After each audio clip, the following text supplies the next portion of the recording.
do? Modified 95 family, we out here in the garage. Tomorrow is a big day. I'm hoping to hot tank my GSR head. That's like the priority. I want to get that race motor together, because once that's together, it's got to get inside the EK, and it needs 500 miles of braking, which reminds me I need to order a clutch and flywheel. I don't have the funds for that right now. I'm actually at work right now. I'm just home because I have the most awesome job ever. But I have everything for the hot tank project, except for a propane tank, which I will pick up tomorrow when I go to work. And that should be off hopefully early so we can make that happen. Today, just to get primed for tomorrow, like the priority is the head, but I also have that B18a that I got for $60 over in Bakersfield. So I want to split that real quick. I'm half in my dress clothes. You can't see it. Got my dress shoes and dress pants on, but I took off my shirt and tie. So I want to get that split in half. So after I do the head, I want to do the head by itself because I want the full strength of the degreaser to clean it, be able to get any of those loose metal shavings not stuck to it by like the oil and grease that's inside, and then pressure wash that and set that aside so it can start to dry, and then also blow it out. I don't think that aluminum rusts, so it's not the biggest problem, but there are other things in there. Like I think the lifters and all those things are made of steel, so as soon as I get it dry, I'm gonna oil it real good so that there's no flash rust. And then right after that, I'd like to be able to put the pieces of the B18A in there. So that's what I'm gonna do right now.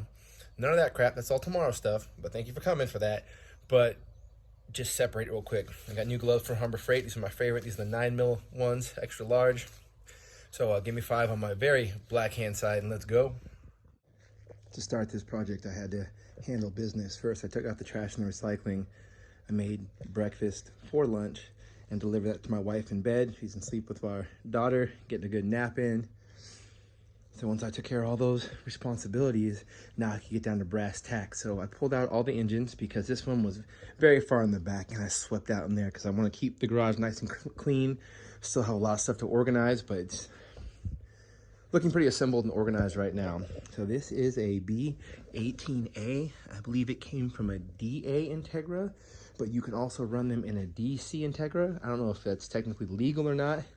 A good friend of mine who came over for an auto to manual swap, he has a B18A, and we were explaining him, no, you need a B18B like that. That's the actual motor for the DC Integra.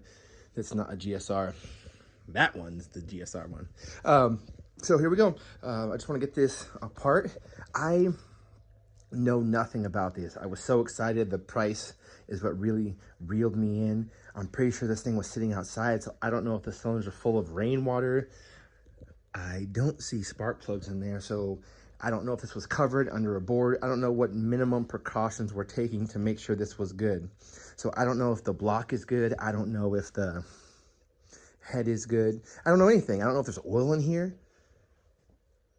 I don't know if there's a bunch of Colombian Bam Bam. Doubt it, but that'd make it worth a lot more than $60. But this thing came pretty complete. It came just like this. So maybe I'll pop off that rear main seal. Definitely take off that tube that goes to the radiator and then separate that. I think that's all stuff we can do real quick today because most of it is 10mm bolts, and that's my specialty. When I went to Harbor Freight to pick up the new gloves, I got a free bucket. There was a coupon because I also got these furniture carts. Great for carrying transmissions. You can see all these ones are sitting on furniture carts. All these engines sitting on the same type of furniture carts. So watch for deals on those. Just a great way to allow these things to be moved around. Otherwise, they're super big and heavy. Bolts out of the rear main seal. It's definitely sealed on there, so I will get it off shortly.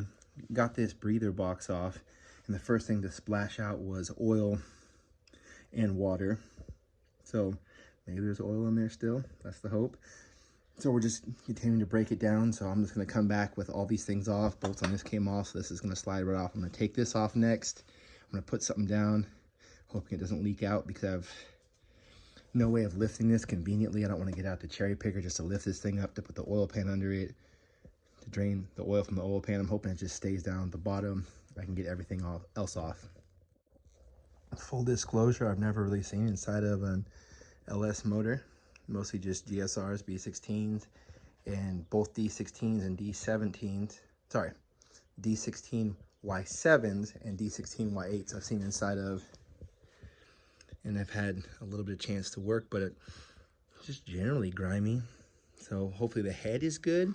I don't know what the valves look like, but I was also coming over here, and the timing belt's still on here. It's still tight, and I have the up right there and the up right there. So hopefully this means that it didn't get out of time, so nothing hit when it was parked. And they just swapped out. I think the gentleman said that he swapped out to a B20 VTEC. So it's looking 50-50 still. Got an electrode in my pants. It's kicking off marks. Thankful I can drink it up. I'll tell you when you've had enough.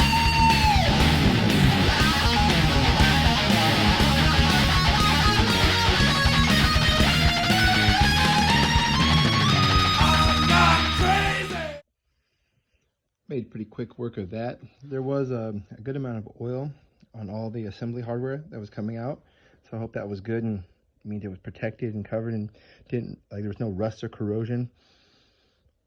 As I was taking apart the assembly that holds the cams on all the cam caps, I was noticing they're all labeled intake and exhaust 1 to, I think it was 1 2 3 4 5 1 to 6, and then they all point towards the cams.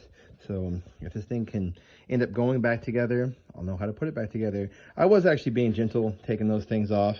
Some of them, the dowels got stuck in there, and I didn't think that was a problem. I tried to find safe plates to pry on it and just tap on it. This one I was having trouble with, and then I was like, oh yeah, it would help if I took out the two 10mm bolts that hold it right here, because I had taken out these ones, but I forgot these ones. But when I got it out, it was no problem. Inside the cam, the one over here, this looks like rust. Sorry, I get my hand out of the way. It's a weird glare from outside, but looks like it's all rusty in there. But I'm gonna pull these out, finish taking off the timing belt cover. All the hardware was on there for the timing belt. Everything internally seemed to be there. Just moving over here. So I'd like to get to the point where the thing was just separated. I don't know how much further I can go, being that I'm in my dress clothes. And I know that these are all supposed to be somewhat fitted, but a lot of these are very loose. So I hope it's not a problem and they're just obviously not adjusted. But yeah, just moving on. I'm gonna pull these cams out and pop this head clean off. All right, quick aside. With the assembly in the VTEC style heads, there's 3 of these pieces, and they're, oh, that came off. There's 3 of these pieces, and they're all like connected by one assembly, but these look like they just come off. So I need to find out whether these go in a specific order or they can just go on anywhere. And there's a little rust, but it seems like they could probably be polished.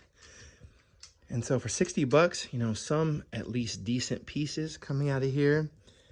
And it doesn't seem like this thing was really leaking behind any of those covers. Doesn't look bad over here. Took off the tensioner to get the timing belt off.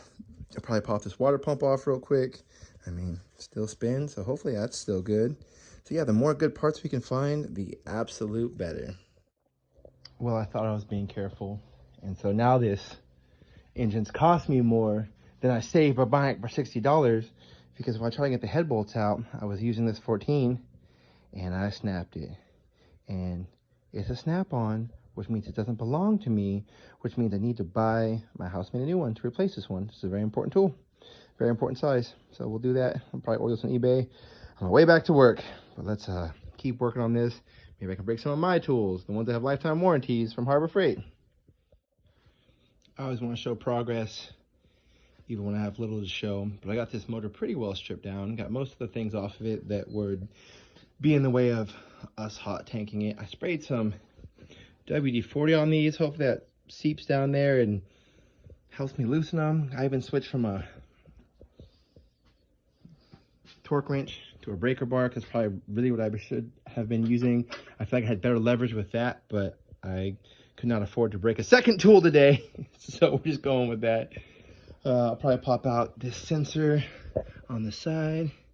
That engine temp sensor. I'm not sure what sensor that is, but I'm gonna pop that bad boy out. And then I got the, whatever it's called, oil filter off. And I have a nice little Subaru style milkshake. So there is some water in here, but I don't know the effects that it has on this thing internally. But I'm super excited to see. But until my roommate's not sick, my housemate, it's gonna probably sit like this. This is as far as I could get.